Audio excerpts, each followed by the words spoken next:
Hello, hello.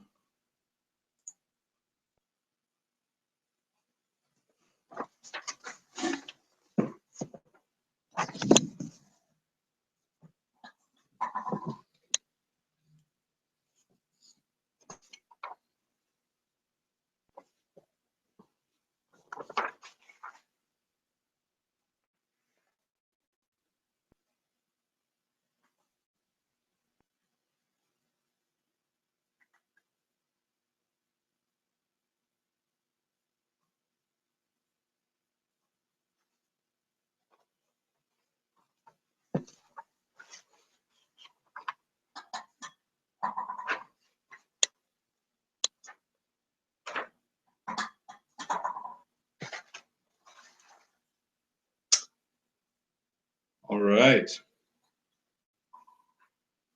So here we are. Well, appreciate you joining us here today. I'm Travis Gear, and this is Salutio. Give me just a second here. I'm going to change one quick thing.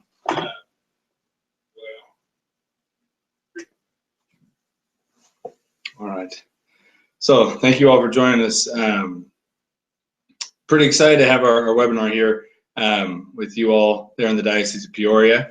Appreciate you all having us, being able to give you an opportunity to learn about what we think is important when it comes to making effective parish digital communication. So for those of you that are just coming in here, again, my name is Travis Gear, and I'll just be walking you through today kind of the 4 or 5 key elements that we think are most important when it comes to creating an effective digital presence.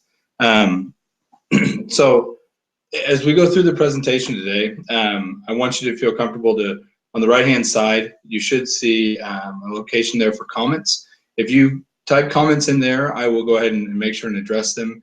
And that way we can have kind of a dialogue going on as well. So just type them in there on that right-hand side, and then I'll get to them as they come up.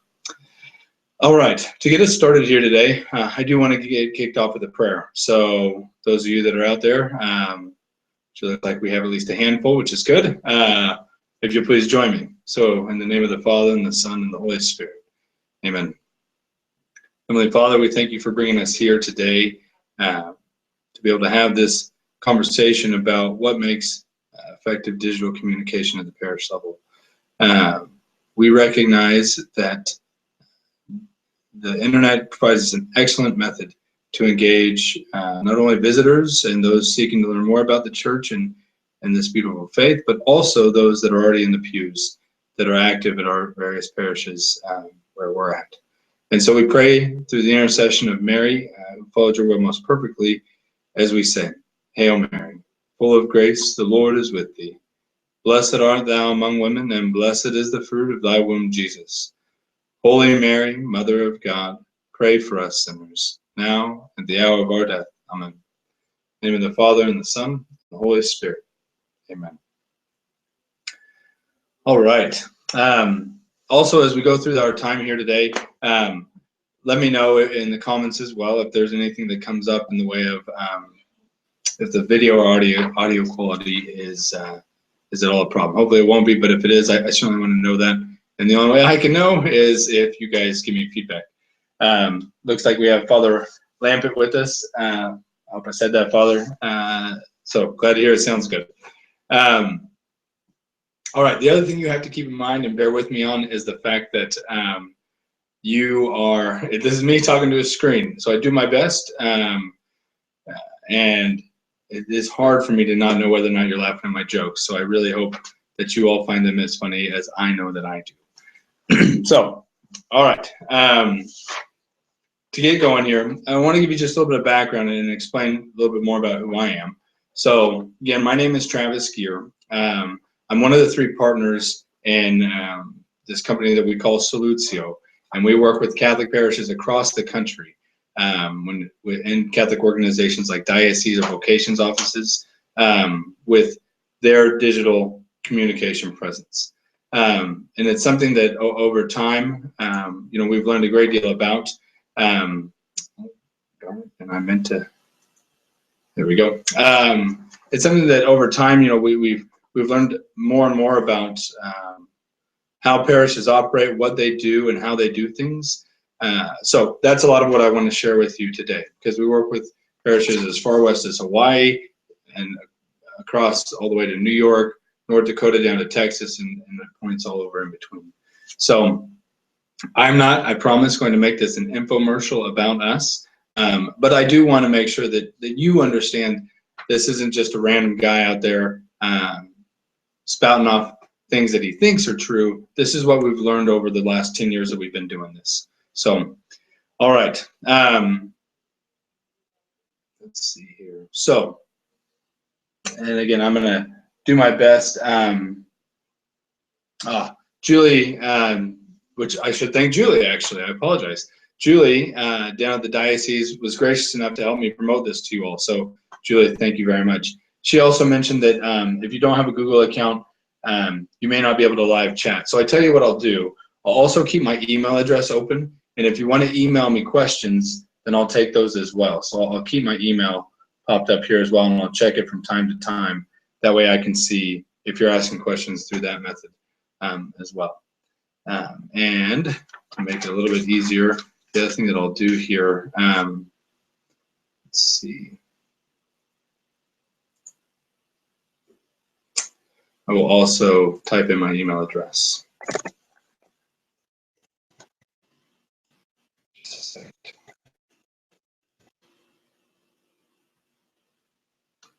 Hopefully that will show up in just a moment.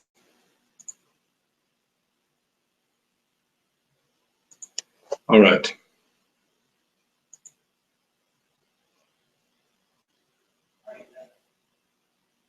And if it doesn't, I may have to play with that some more. But if you want to email me any questions as well while we're talking, it's travis@solutiosoftware.com. So travis@solutio software.com. And I will try and get that to display up there on the screen. It looks like it might end up being too long. Let me get rid of this real quick. Appreciate you guys bearing with me. We will get to it. There it is. Awesome.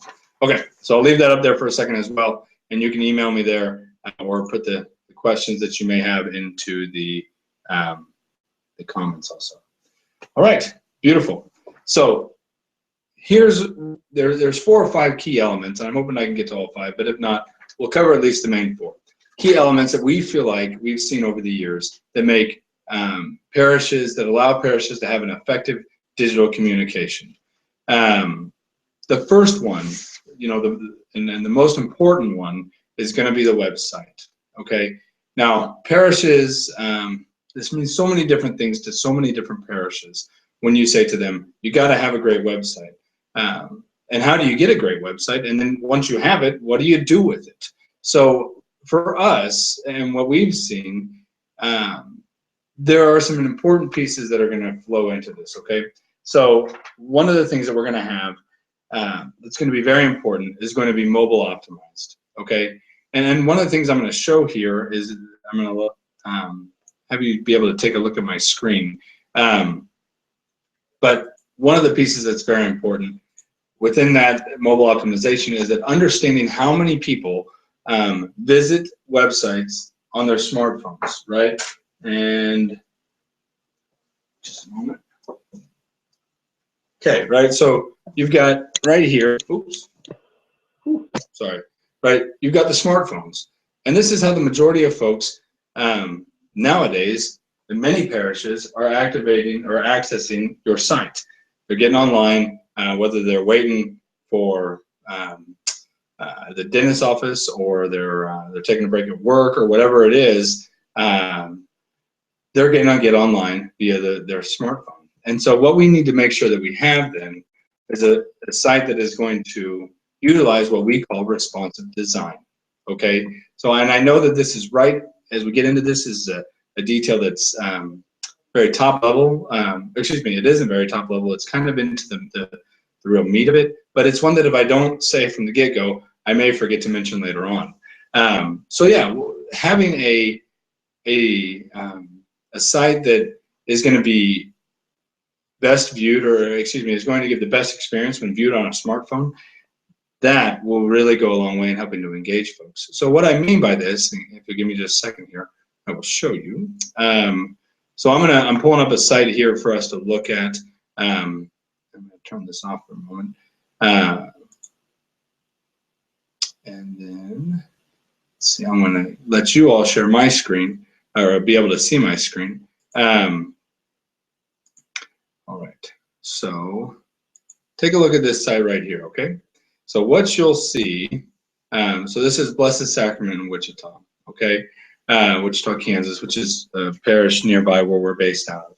So it's a good looking site, and that's not the main thing that I want to focus on at the moment. But what you're going to notice, and when we talk about this responsive design, is if I take this site, okay, and I start to change it up here, and as I make this screen smaller, what you should see or notice is that it actually adjusts itself so that now, and this is about the size of a smartphone, it's maybe a little bit bigger, but now it's laid out in such a way that it's easier to view. If I imagine that as I'm scrolling down, that it's your finger that's doing the movement down the smartphone, right?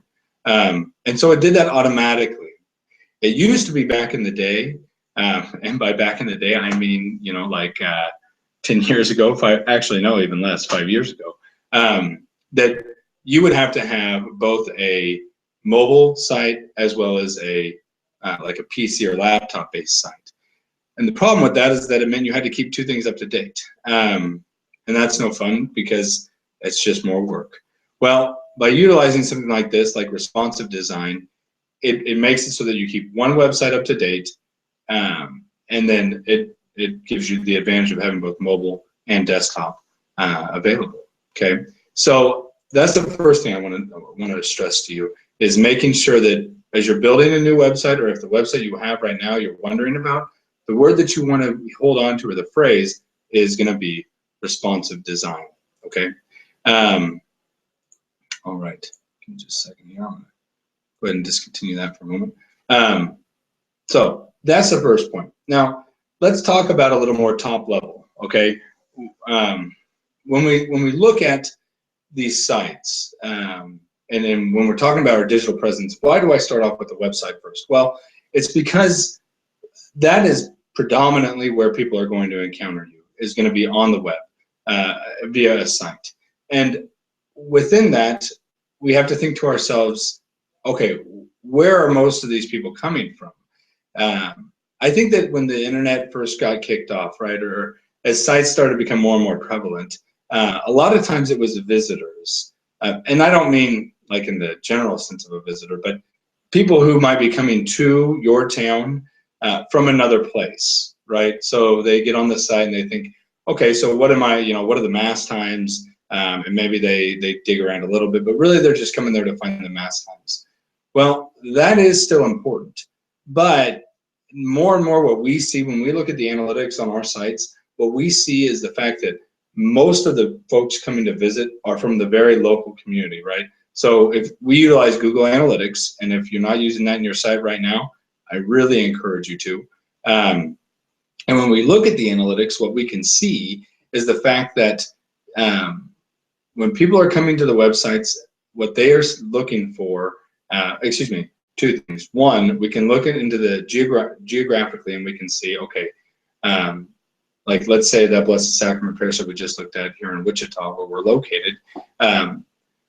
When we look at this at the analytics there, we see the 85% of the traffic is coming from an area around Wichita, or maybe one of the small towns surrounding. And then when we look at the content, okay, so this is the key. Forgive me, if I don't drink a little bit here, I'll start talking with sandpaper in my mouth.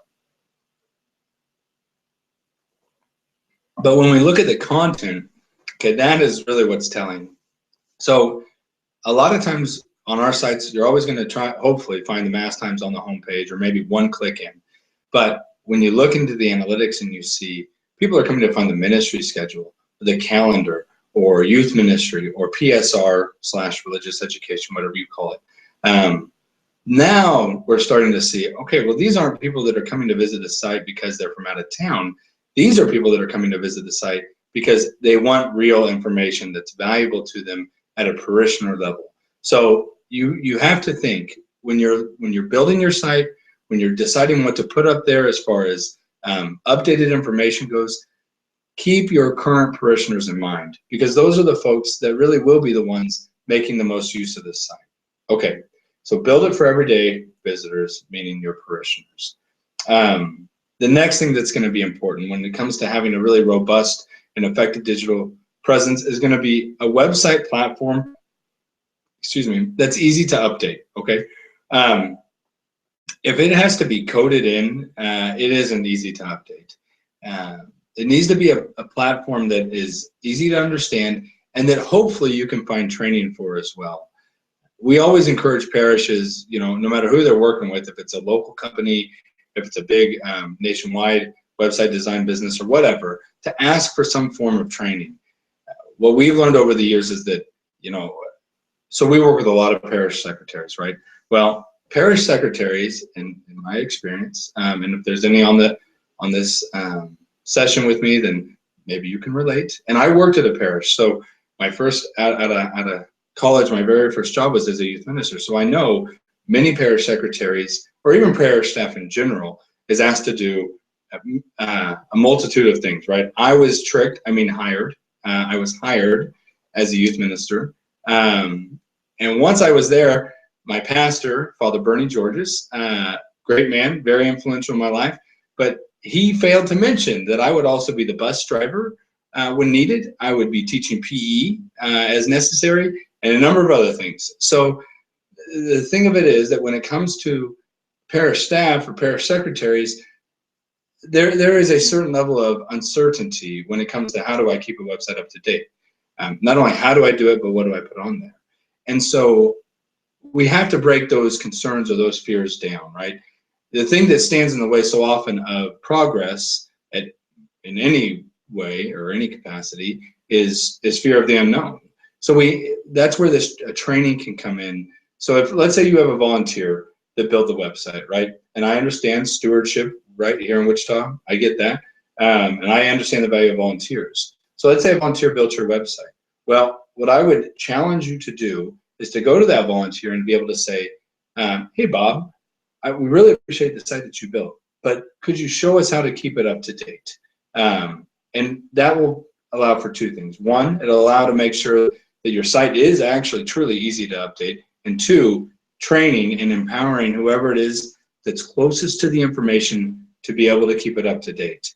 And then that kind of segues us into my next main point when it comes to the website is make sure the responsibility to keep it up to date lies with a staff member, if it's possible. I recognize that isn't always possible, but I want to show you something real quick. Bear with me here again. I'm going to share out this website for Blessed Sacrament.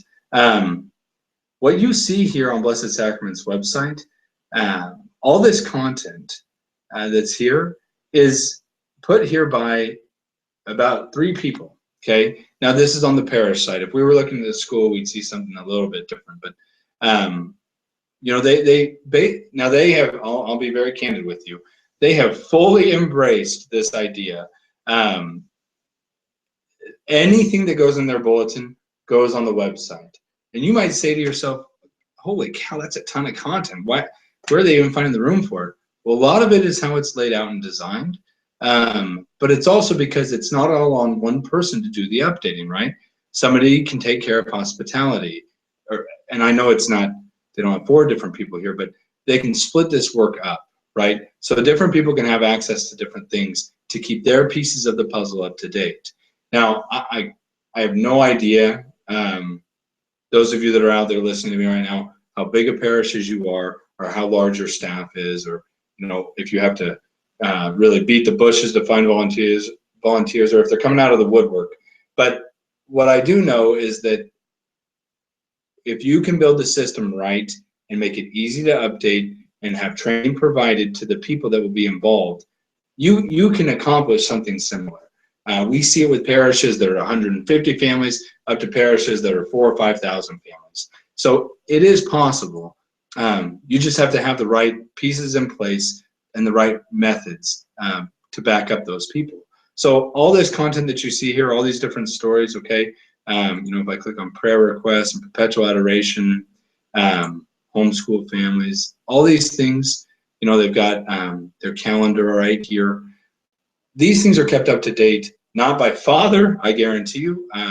I know him very personally. He's my brother-in-law, and he is not doing it. He does many other things, though. But it's not kept up to date by Father. It's not kept up to date by somebody who has a background in computer engineering. All of these things are being done by folks that would not tell you that their primary, that they have any higher level or higher education training in website design or IT or anything like that. So my point is, I want you to know it can be easy to use and it can be done this way. And here's the other thing. Okay, so when I talk about why is it important to have it be in the hands of a staff member? Well, okay, so we did a survey a while back about, and we asked parishes all over the country.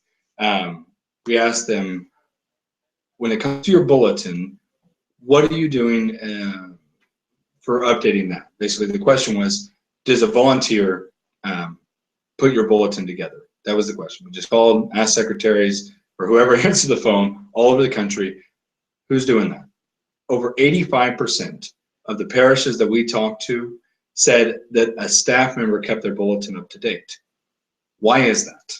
Okay, well, that's a huge number. And I understand it's an important piece of communication, but why is it that high? Well, because parishes, rightly so, most of them have the understanding that the bulletin is the primary method for keeping their people up to date. And I understand that for the past 30 or 40 years or more, maybe, ever since bulletin companies came along and made it even easier to do, that's the reason why. That's the reason why it's the primary method of keeping it up to date. You don't send out letters to everybody every week. That's the bulletin. And so the reason why people have it be a staff member that keeps it up to date is because they want to know that it is done well and it is done correctly. And what we can encourage all the churches that we talk to do is to try and have that same mentality when it comes to your digital presence. Because I promise you, no matter where you are, no matter how big a parish you are, if the change isn't there, it is coming. But for most of you, it's probably there. Folks, many of them, and I used to assign age groups, right? I used to say, anybody 30 and younger, once your information online, I don't even assign age groups anymore. I realized there is a subset of the population that does want paper before anything else, but that is fading quicker than it was even 10 years ago when we started as a company. So if we're going to put if 85% or better of the parishes across the country are putting a paid staff member in charge of the print media, print communication, I encourage you to think about that in your own parish and evaluate, do you have the same emphasis in digital as you do in print? And if you don't, should you? And why don't you? So that's just something to take away. If you don't think of anything else after we get done here today, other than what a great and eloquent speaker I am, which I do hope you take that away. Keep that question in mind. Do we put the same emphasis there? If not, why? And should we as a parish? Okay, let's see here. I'm going to check my email real quick. Doesn't look like we've got anything yet. If you have questions, again, that you want me to address, and otherwise I'll continue to go through the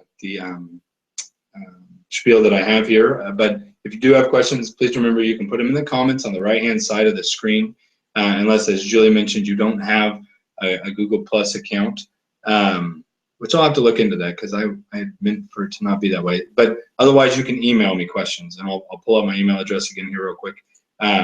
You can email me questions at travis@soluziosoftware.com, and I will reply to them here as we're talking. So, all right. So, other elements of an effective digital communication presence.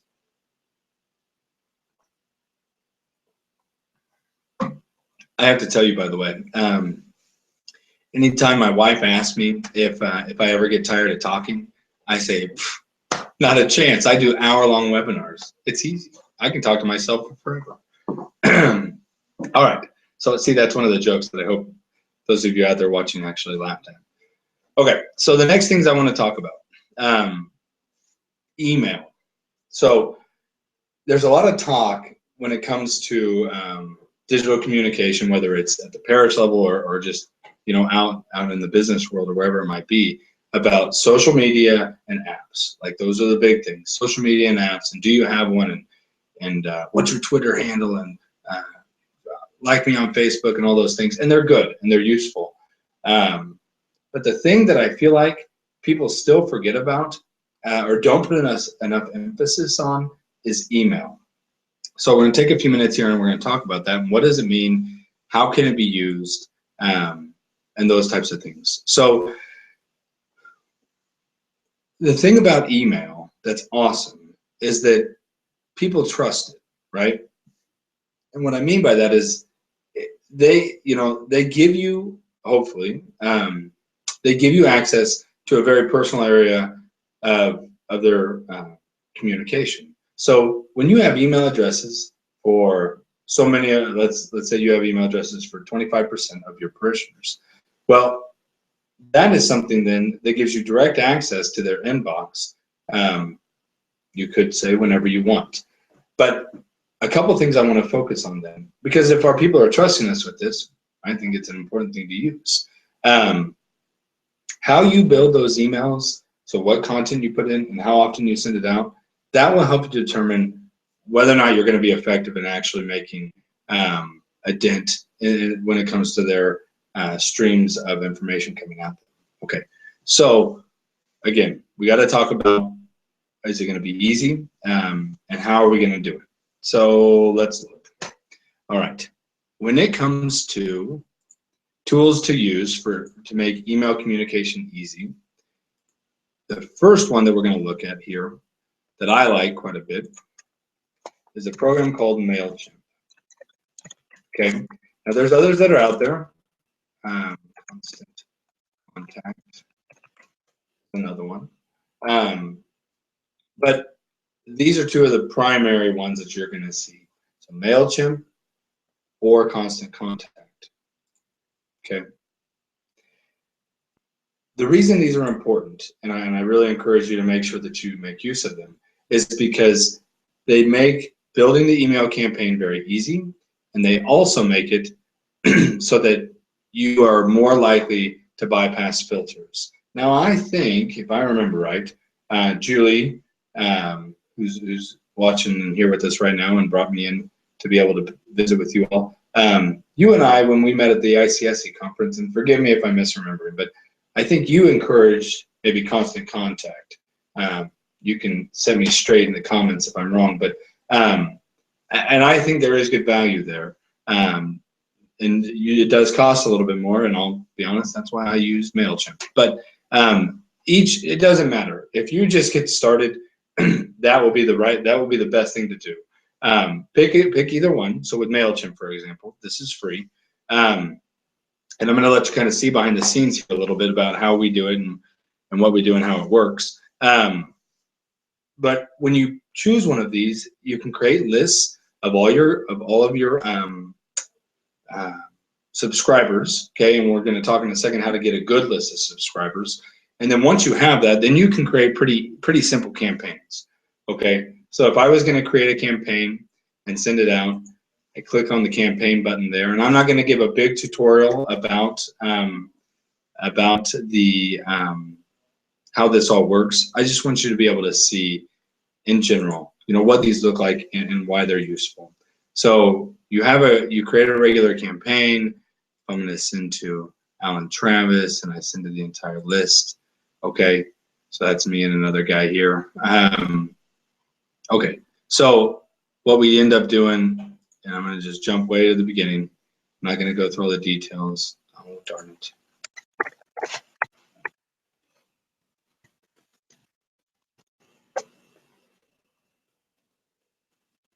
Okay. So, here's where you can just pick it. It really pre-formats it for you.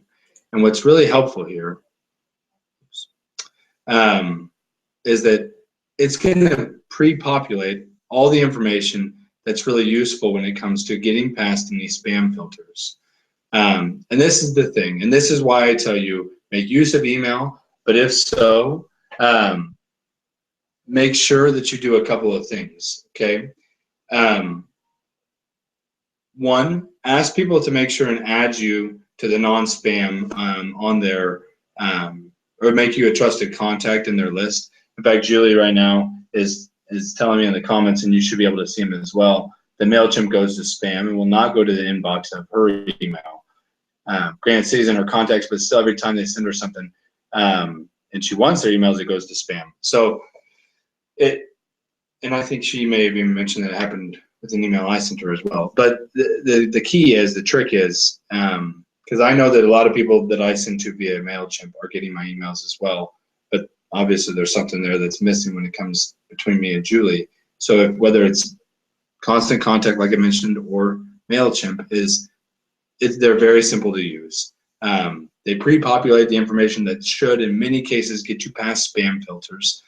And then they also make it so that people can view them more easily on their mobile phones as well. So every template that they have is going to be both web or desktop optimized and also mobile optimized. One thing I really want to encourage you about, maybe you're thinking to yourself, well, gosh, we could just, we could do it in our own email, no big deal, and it'd be easy to do. Well, we've had a parish try that before. In fact, what happened was, so they went and they sent out a big email blast to everybody they had in their contact list, and they actually ended up getting blacklisted. And what that means is that servers then were told that this email address, any email from this domain, is no good. This is basically a spam email address, and it took them a long time to fix that.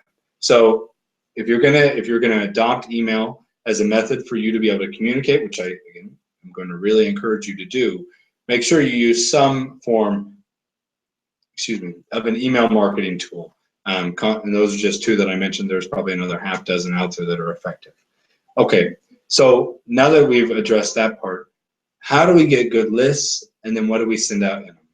Okay, if we're going to do these email blasts. Well, the way you get good lists, there's two primary methods that I would encourage. The first one is to put a link, put a sign up on your own website. Most of these tools that are out there will give you a little bit of code, and if it's complicated, surely either a volunteer or the company you're working with on your website can help you. But get that little piece of code and put a sign up box on the homepage of your site.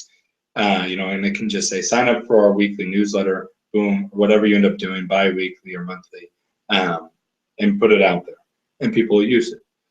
But that's a passive approach, right? People have to choose to do it. So what I'm going to encourage on top of that is a very active approach. I apologize. I know I move a lot. I hope I don't make anybody out there motion sick. Okay, so the active approach, what can you do there? Well, we talk about and encourage something called Email Sunday. So what we hope parishes will choose to do is go out, not go out, but in their parish, maybe on 1-2 consecutive Sundays, have either slips in the pew, or it depends on how bold you want to get. But at the very least, slips of paper in the pew where people can write down their name and their email address, and they can, boom, put it in the collection basket, or have a basket in the back of the church in the gathering space where people can drop it. So that's that. You will be amazed, I think, at how many folks you will get to sign up that way. And I think it's important to make sure if you do this, what I'm suggesting, if Father's going to announce it, or if you've got a communications person that comes up after Mass or whatever before Mass, if you have a welcoming and you announce it there, no matter what, no matter who's talking, make sure that they reassure the people in the pews that they will only be receiving something once a week, or once every 2 weeks, or once a month, whatever you decide. Because the last thing you want people to do is not put their name in because they're worried you're going to send them something every day. And I wouldn't encourage you to anyways. It would be too much repetitive. It'd be too repetitive. You'd start to get ignored. So that's one idea, is have them do it via little slips of paper in the pew, or a sign-up sheet in the back of the church. Although slips of paper in the pew I think is better.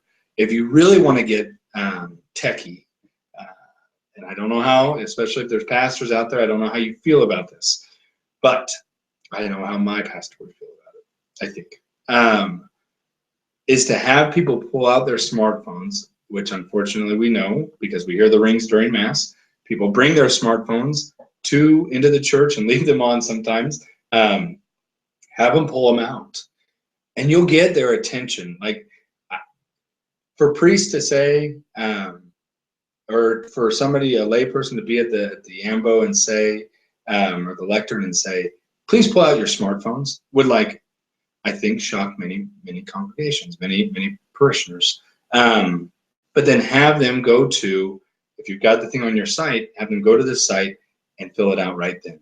And now you've got it. And once you have it, you'll be able to keep it forever. So that's how you get a good list, okay? You have to be proactive about it. It's okay to put something on your site, that little box that we talked about, but you've got to be proactive if you really want a good, solid list. The second thing then is, what do we put in there? What's the right content to have in that email that you're going to send out either once a week or once every 2 weeks or once a month? Well, my opinion on that is there's 3 primary elements, and it may be 10% of this, 50% of this, and 40% of that. But I think there's 3 primary elements. One is to highlight a past event, or something that has happened recently that you're excited about. So, like, maybe it's that you had the washing of the feet on Holy Thursday, and you present that on your blast that goes out on Friday, on Good Friday, or whatever it is. Like, so one past event, maybe 2, with some pictures. Okay, pictures are important, and that's where, again, those other tools come in handy because they will automatically resize them for you. So one past event, or maybe 2. Then I really encourage using it to promote upcoming activities. Things that happened in the past are good, but the problem is they happened in the past. And really, the value of this is to keep people up to speed about what's happening in the future. Things that I think about are like your holy days of obligation, right? Or your Christmas, Easter Mass schedules, things like that. Now, those are only once a year type things, and they're liturgy specific, but it could be anything. The parish mission, a youth event, a breakfast, whatever it is, highlight those things, okay?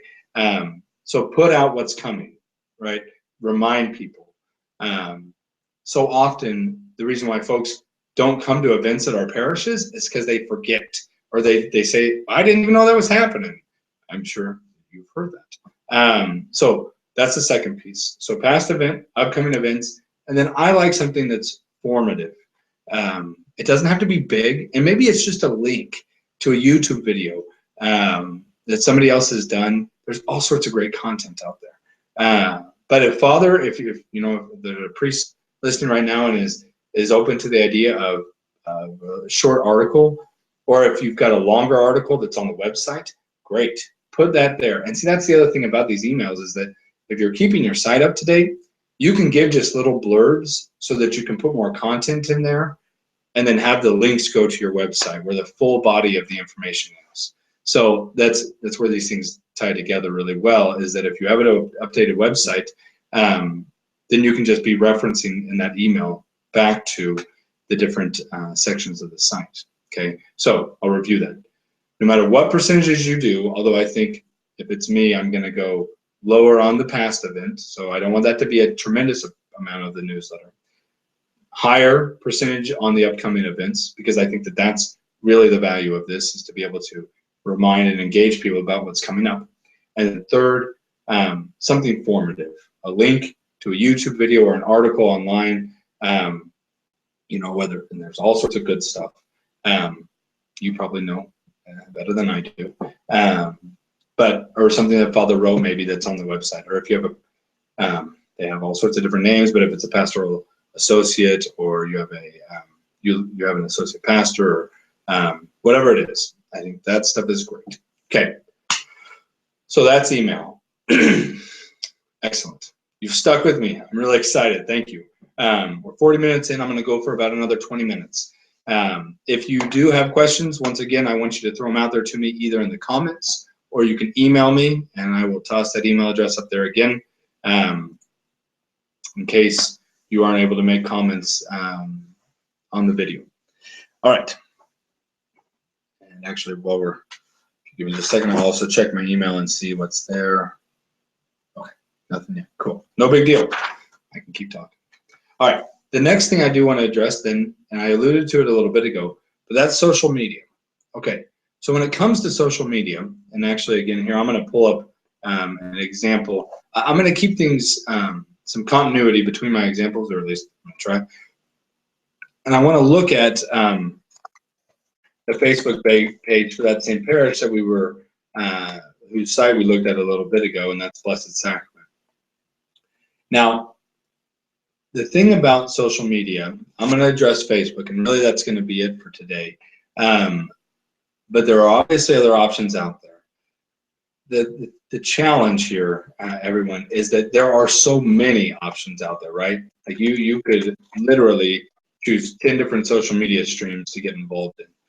The problem with that is that you will not do all of them as well as you would just do one or maybe two of them. Okay, so give me a second. I'm going to share this out with you guys so you can see what I'm doing.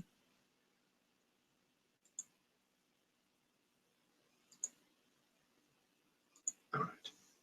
So here's the page for Blessed Sacrament. Now, this is kind of neat because you also get behind the scenes access here, because I a long time ago, they actually made me one of the admins on the page. So you can kind of see this week the kind of engagement that they're getting. Now, just so you have some context for who this church is and how many families they have, etc. They have about I think right around 1,100 families. They have a K-8 school. So, you know, and they have about, I think, 2 classes per grade. So it's a larger parish. Well, for us in the Diocese of Wichita, it's a larger parish. But the thing about it is, and what I want you to recognize about their page versus their website, is that it is not all the same content. So often that's what we see, is that people, they put on their social media the same thing that they put on their website. Now, I'm not saying that you can't put similar things at times, but they're really 2 very different mediums, okay? When it comes to your Facebook page or your social media, what you're going to see there is going to be, think of it as like, okay, why do people go to the bar? Okay, people go to the bar, they go out to meet other people. And so often that's where these social media tools can come in. They're a way for you not only to engage your people, those that have liked you, but potentially to engage even larger numbers of folks. A couple of years ago, this same parish, we had a big snowstorm here in Wichita, and one of their people they came out to the parish and they designed this beautiful sculpture. I believe that it was of I believe that it was of a crucifix. Okay, so it was in the snow. It was this beautiful sculpture, all out of snow. It was amazing, and it went, for all intents and purposes, it went viral. And so they were able to engage, and not viral like some of the things that we see nowadays, because this was even just a couple of years ago. But you know, it engaged, like, I want to say somewhere between like 30 and 40,000 folks. That's huge. And that's the big difference then between what we're talking about is appropriate for the website versus what's appropriate for your social media. Okay, not everything that's on here, like say for example, this news about Mother Teresa of Calcutta, needs to necessarily go out onto the website. But some things, like maybe when they're highlighting their parish mission with Dr. Shree, that should go in both places, right? They want to get the same information out to all the same people. Again, I'm going to say something similar to what I said earlier when it came to the website. You don't have to have just one person that's doing everything when it comes to Facebook or social media. I would say that you need to be very sure that whoever you're going to give privileges to, you trust unequivocally, okay? When it comes to social media presence, you know, it shouldn't be more than maybe 1 or 2 folks that you're giving access to that to. But when you have a trusted resource that's reliable, especially if it's somebody that's going to be at many of your events, can take pictures. Pictures are what pop on social media, pictures in Facebook, excuse me, pictures and video. Those are the kinds of people that you can give access to there. And you may even check, and Julia, maybe you've already even commented on it, the diocese may have social media policies, but it's, in fact, let me see. Awesome, cool. All right, so I'll address, thank you, Julia, I'll address that in just a second. So anyhow, social media, another good tool. And don't feel like it has to all be on one person's shoulders, and recognize the differences of what should go on there versus what should go on your website. Okay. All right. So Julie asked me a question here about, so some of the parishes that we work with, they receive everything that we do at no cost. Okay. And what does that mean? Well, okay. So, and I promise I'll keep this short because I told you at the onset I did not want this to be an infomercial, but since Julie asked, I'm definitely going to take the chance to talk about it. All right, so many of the parishes that we work with receive everything that we do at no cost. So let me unpack that for just a couple minutes. Then I will, I'll hit on my last point as well, unless another question comes up. The way that this works, actually, let me start first with what we do when we work with a parish. So the service that we provide has a number of different facets. We're going to build the entire website for every parish that we work with.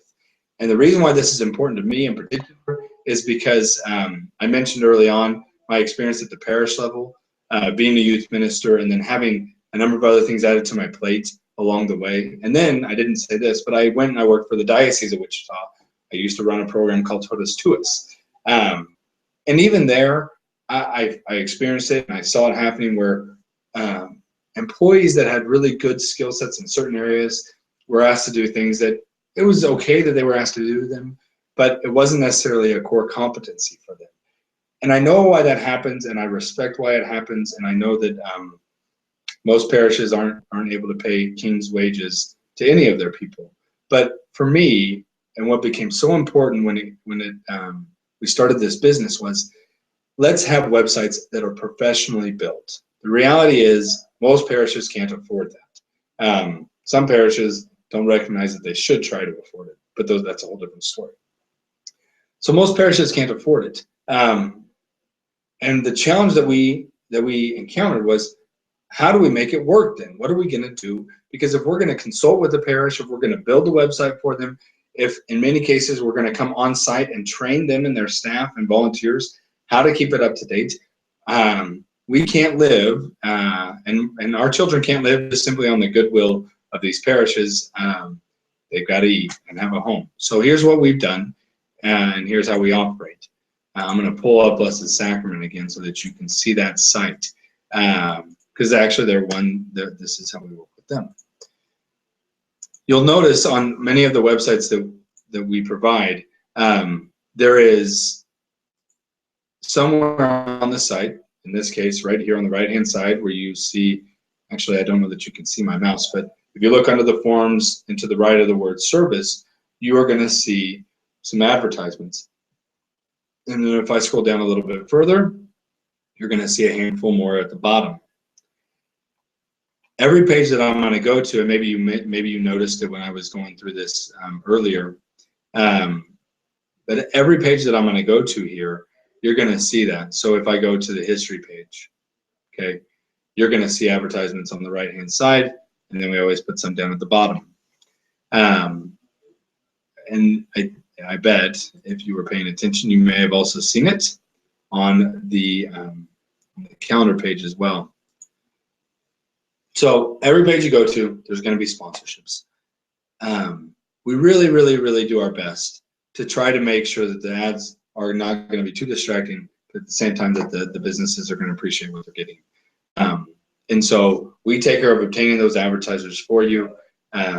We work with you to come up with the list, and then a member of my team goes out and looks for them or talks to them on the phone and brings them on board. So, you know, I have to be careful here because I could talk about this for a long time, but I don't want to go too far because I really don't want it to be all about what we do. Of course, I have that desire, but I do want to make sure that you all, I'm giving good content outside of just how we work with parishes. Okay, awesome. And we've got a question here, so I want to make sure I answer it. If you want, before I do, if you want to learn more about that, you've got my email address, please email me. And I'll probably shoot you an email follow-up after this to ask for your feedback on the presentation. So, love to talk to you further. All right. Brenda asks, what about Facebook? Should there be a page for each facility, youth group, school, parish, or should it just be one? That is an awesome question. Thank you, Brenda. Okay, so my opinion on this is that it depends on your parish. So I know that's like a cheap cop-out, but a lot of it does. I think that it's good to have, you know, for parishes that are smaller, where there's not a ton of stuff going on as far as like different ministries and such, it's sufficient to just have one page. But I also recognize, right, so let's think about this at the diocesan level, okay?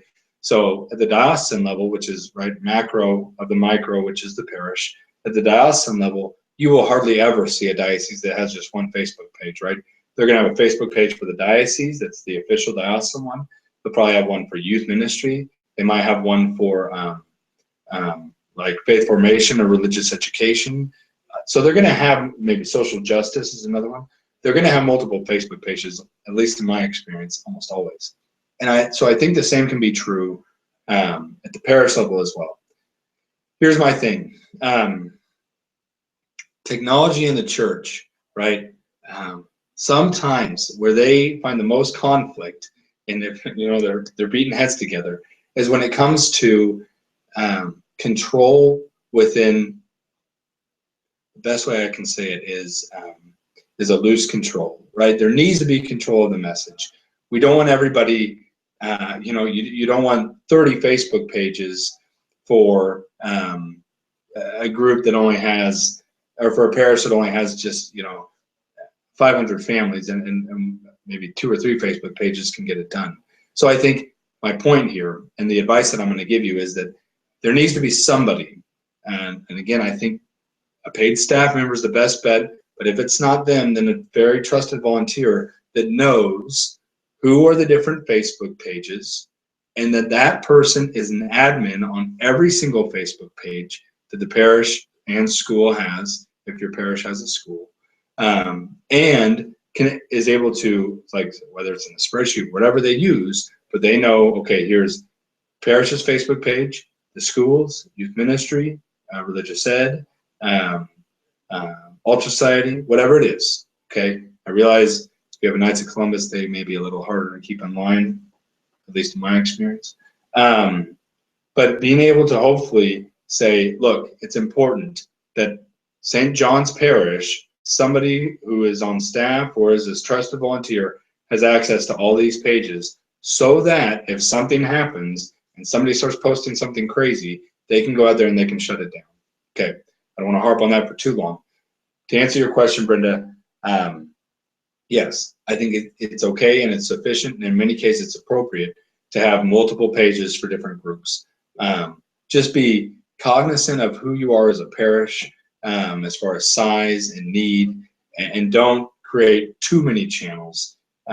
Otherwise, you won't. Something will start to slip, and something won't be kept up to date. And it's better to have fewer and more well updated, or better updated, than to have many that are rarely updated. So, good question. All right, we've got about 5 more minutes here.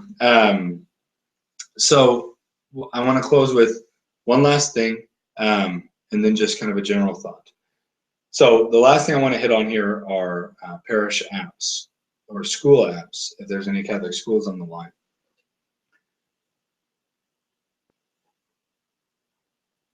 All right, thank you.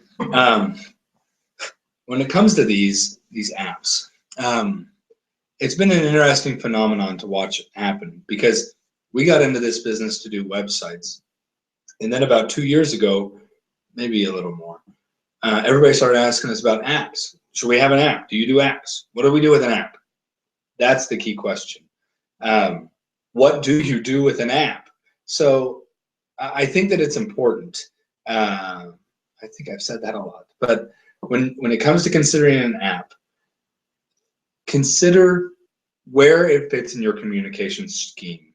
Okay, we do build apps, but every time a parish or school comes to me and says we want an app, I ask them, what are you going to use it for? Because if you're just going to use it to replicate what the information that's on your website, it is not worth the time or the money that you're going to have to invest in it. Now, if you have a good vision for it, you're going to use it to send out push notifications occasionally. You're going to use it to engage the core that are going to use it, because the reality is the most common people that are going to download your app are already the most engaged, which is cool, and that's okay as long as we know that. Then you can tailor the information that you push through the app to that subset of people. You'll get some outliers to that, I know, but predominantly the people that are going to choose to give you space on their smartphone screen, if my hand was a smartphone, are going to be ones that are some of your most engaged parishioners. So we could talk about this more and more and more, but I want to be, again, very cognizant of your time here with me today, so I won't go too much further. All right, so in recapping, they can be useful. I encourage you to have your, when it comes to an app, they can be useful. I encourage you to get your own app. There are options out there where you can have an app with kind of like a space within an app. So like a general app where you have your own parish's little area. That's good, but it can be confusing to people for sure. So I really encourage you to have your own app that has its own place in the Play Store or the iTunes Store. And then make sure you know what you're going to do with it. How does it fit into your communication scheme? All right, so in summary, website, it's the most important piece of the puzzle when it comes to digital communication, and it will be probably for the foreseeable future. Make sure it's mobile optimized. Make sure that it is built and designed for the parishioners, not so much for the visitors. You do want it to be welcoming and evangelizing, but probably 80 to 85% of your traffic is going to come from people that are already in your pews. It needs to be easy to update. So that is both in design and also in the system that's being used to keep it up to date, which, I'll be candid, you will be most likely to achieve by working with a company, whether it's us or lots of others out there. Of course, I'd love you to work with us. But make sure it's easy to update and that you get training, and then that you give responsibility to keeping it up to date, ideally to as many staff members as you can, by giving them only access to their areas of the site, but then also to trusted volunteers. Next, email. So it's highly effective. Make sure you use a platform that will allow you to send out bulk email without getting blacklisted. Follow the right steps to avoid spam filters. As Julie mentioned, it can be good constant contact, which you do have to pay for, but it can be more effective in getting you past the spam filters. And then be consistent about your delivery. If you're going to say once a week, if you're going to say once every 2 weeks, be consistent. And then make sure you work hard to get a quality list through things like putting the little box on your site that allows people to sign up, and also doing like an email Sunday where people can either fill out papers and put them in the basket, or even better, if you're willing to give it a shot and then pull out their smartphones, it'll freak them out. That's email. Social media doesn't have to be the same content as on your website. They can be different. It should be different content. Choose one channel, maybe 2 channels. And by that, I mean like Facebook and Twitter, Facebook and Pinterest, whatever. Don't feel like you have to go into everything all at once. And do good, be effective and consistent in 1 or 2 areas rather than inconsistent in multiple. And then the app, okay, which we just talked about, and I won't go too much further back through that, but other than to say, make sure you have a plan for it, and build it in such a way, I didn't mention this before, but build it in such a way so that updates made to the website are automatically pushed through to the app. That'll save a ton of time. You don't want to have to be updating so many different things. It isn't worth it. It can be frustrating. So, all right, awesome. Thank you all for joining me again today. I've enjoyed it. I hope you've enjoyed it as well. Leave any comments in the comment section any feedback you have. I will send you one other email after this, just asking for feedback. And if you want to talk further about anything, let me know, and I'll be glad to. Julie, if you're still on, Julie, thank you again for allowing me to speak to you and your people there in the Diocese of Peoria. I hope you all have a great and blessed rest of your Lent and upcoming Holy Week. And yeah, take care.